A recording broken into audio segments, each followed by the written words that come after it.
Casa del terror, la casa del kilómetro 5, antes de ser cuento de carretera y leyenda urbana, fue simplemente una casa levantada gracias a un favor político y a un secreto que nadie quiso escribir. Bienvenidos a El Baúl Dominicano, donde la historia cobra vida y el pasado vuelve a hablar. Estamos en 1924. En el país gobierna Horacio Vázquez. Entre apoyos, alianzas y lealtades compradas, surge un nombre: Antonio Parrilla, un colaborador cercano de la campaña. Como recompensa, se le cede un terreno en la carretera que une Santo Domingo con el Cibao, justo en el punto que con el tiempo conoceremos como el kilómetro 5 de la autopista Duarte. En ese pedazo de tierra, al borde del camino, Parrilla construye una casa grande, sólida, llamativa para la época, paredes claras, galería amplia, ventanas que miran hacia la carretera. Para los vecinos es símbolo de poder y de cercanía al gobierno. Para su familia es el hogar soñado. De día se ve como un punto de progreso en medio del campo. De noche, una luz solitaria en la oscuridad de la autopista. Durante los primeros años, todo parece normal. La familia vive allí, crece, recibe visitas. Pero a finales de los años 20, la historia se tuerce. Antonio Parrilla deja de ser solo el hombre agradecido con el poder.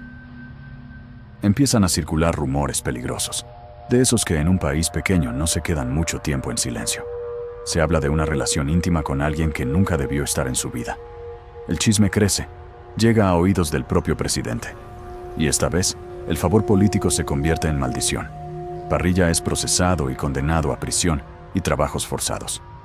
De un día para otro, pasa de aliado a traidor. Su nombre queda manchado, y lo más importante, queda lejos de su casa, lejos de su esposa y de sus 3 hijas. La casa del kilómetro 5 se queda sin su dueño, pero no se queda vacía. Es en ese tiempo, con Antonio preso, cuando ocurre el hecho que parte esta historia en dos. Una noche, la calma de la carretera se rompe con un resplandor naranja en el horizonte. La casa de Parrilla está en llamas. El fuego sube rápido, muerde la madera, escupe chispas al aire oscuro. Dentro, según coinciden las versiones, están las 3 hijas pequeñas de Antonio. Ninguna logra salir. No hay cámaras, no hay videos, no hay redes. Solo la imagen del fuego devorando la casa, los alaridos de la gente. Y luego, el silencio pesado de lo que no se pudo salvar. Esa noche, la casa del kilómetro 5 deja de ser solo una casa. Se convierte en un lugar marcado por la muerte. Con el tiempo, el incendio se apaga, las paredes se enfrían, las autoridades pasan página. El país cambia de rumbo político, pero para esa familia y para ese punto exacto de la autopista, nada vuelve a ser igual. Años después, Antonio Parrilla sale de prisión y regresa al kilómetro 5. Lo que encuentra no es el hogar que dejó, sino ruinas ennegrecidas, paredes partidas, restos calcinados del incendio que se llevó a sus hijas. Cualquier otra persona se habría ido para siempre. Él no. En lugar de abandonar ese lugar maldito, decide reconstruir. Vuelve a levantar la casa sobre los mismos cimientos, en el mismo terreno, mirando a la misma carretera. Las versiones más repetidas aseguran que los restos de sus niñas no fueron trasladados a un cementerio común, sino enterrados dentro de la misma propiedad, en algún punto que nunca se reveló con claridad. Desde entonces, ya no se habla solo de una casa ligada al poder. Se habla de un hombre regresando al escenario de su tragedia, de una casa reconstruida sobre el dolor, con 3 pequeñas enterradas bajo el piso. Una casa que, para muchos, no volvió a estar realmente viva, ni realmente sola. Y es a partir de ahí cuando empiezan las historias que no aparecen en ningún documento oficial. Niñas que desaparecen cerca del kilómetro 5, vecinos que aseguran escuchar llantos en la madrugada, sombras en las ventanas de una casa donde, supuestamente, no vive nadie. Esa parte de la historia, la de las desapariciones, los hallazgos y cómo la casa del kilómetro 5 se ganó su fama de casa maldita, te la voy a contar a continuación. Si este tipo de historias te atrapa, suscríbete ahora mismo a El Baúl Dominicano. Deja tu comentario y quédate hasta el final, porque lo que viene después es aún más oscuro que el incendio que lo empezó todo.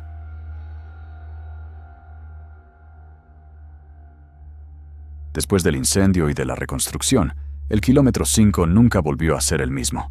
La casa seguía ahí, más nueva, más sólida, Pero para la gente de La Vega, había algo que no cuadraba. Era como si, debajo del cemento fresco, se hubiera quedado respirando la tragedia. Parrilla vivía solo. Un hombre que lo había perdido todo, caminando por los mismos pasillos, donde antes corrían sus hijas. Los vecinos contaban que, muchas noches, la casa permanecía a oscuras por fuera, pero desde algún punto del interior se veía una luz débil, como de vela, moviéndose de un cuarto a otro. Nadie sabía qué hacía allí adentro, pero todos coincidían en algo. Ya no era el mismo hombre que había recibido aquel terreno como premio del poder.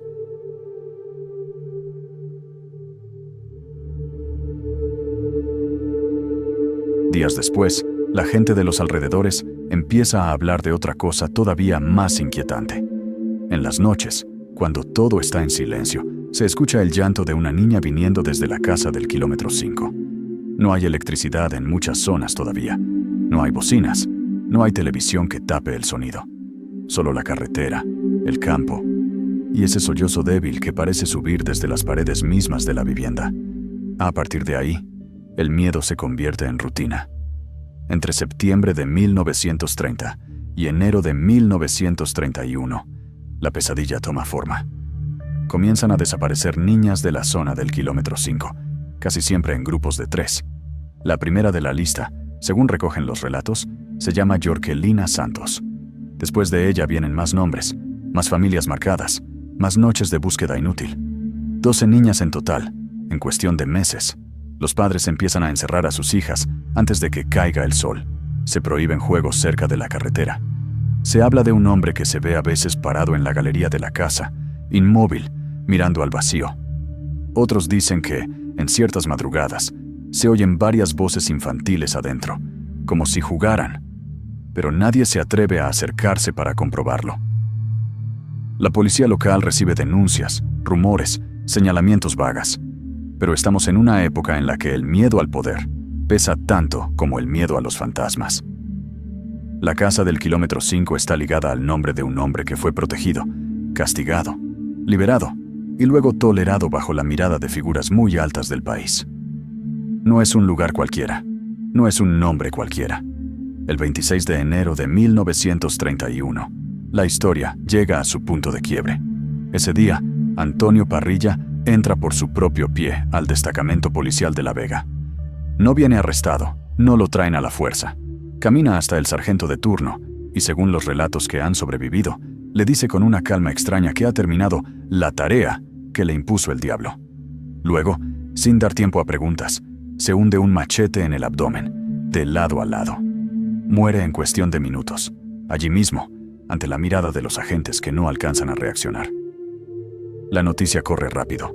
Si Parrilla hablaba de una tarea terminada, algo debía quedar atrás. Esa misma noche, se organiza un grupo de policías y hombres del pueblo para ir a la casa del kilómetro 5. Llevan linternas, armas y ese tipo de valor que no se sabe si nace del deber o del horror. Suben la pequeña lomita donde se levanta la casa. La carretera queda atrás, oscura. Delante, la silueta de la vivienda recortada contra el cielo. Empujan la puerta.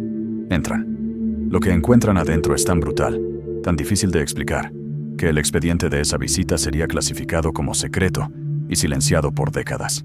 Lo que te contaré a continuación no tenía precedentes.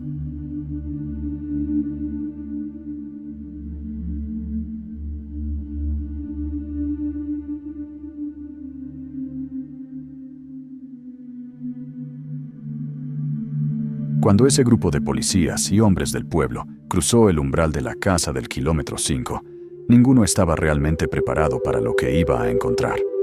Afuera quedaba la carretera oscura. Adentro los recibió un olor espeso, agrio, que se pegaba en la garganta y en la memoria. Entraron con linternas, abriendo paso entre el polvo y los muebles volteados. La casa estaba en silencio, pero no era un silencio vacío. Era ese tipo de silencio que se siente ocupado. A cada paso, el piso de madera crujía como si se quejara. Algunos subieron hacia el segundo nivel. Otros siguieron el pasillo hasta el fondo, hacia la parte trasera, donde los lugareños siempre habían señalado que lo malo de esa casa se escondía en una fosa detrás de la vivienda. En uno de esos cuartos del fondo, al abrir una puerta pesada, La linterna del primero se detuvo en algo que no debería estar allí.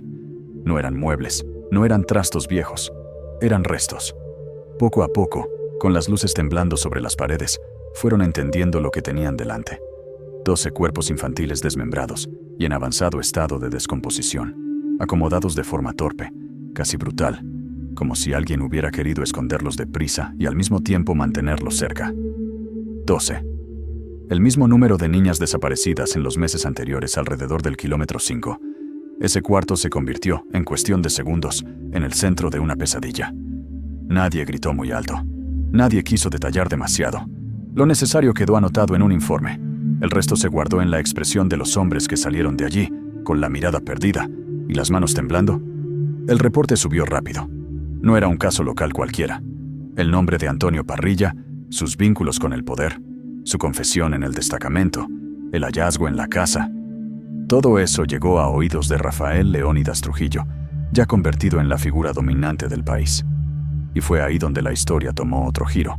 Según el relato que ha sobrevivido, cuando el informe llegó a sus manos, todos los policías del destacamento de La Vega fueron trasladados a la frontera, y el expediente